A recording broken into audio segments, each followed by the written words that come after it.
देखो बच्चों, ये है मुर्गी, इसे इंग्लिश में हैन कहते हैं। देखो बच्चों, ये है हंस, इसे इंग्लिश में स्वान कहते हैं। देखो बच्चों, ये है कौवा, इसे इंग्लिश में क्रो कहते हैं।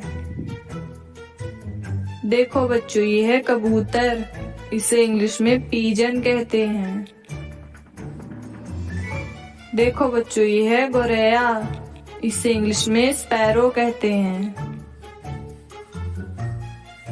देखो बच्चों, ये है मुर्गा, इसे इंग्लिश में कोक कहते हैं। देखो बच्चों, ये है बत्तख, इसे इंग्लिश में डक कहते हैं। देखो बच्चों, ये है उल्लू, इसे इंग्लिश में आउल कहते हैं। देखो बच्चों, ये है तोता, इसे इंग्लिश में पैरोट कहते हैं। देखो बच्चों, ये है मोर, इसे इंग्लिश में पीकॉक कहते हैं।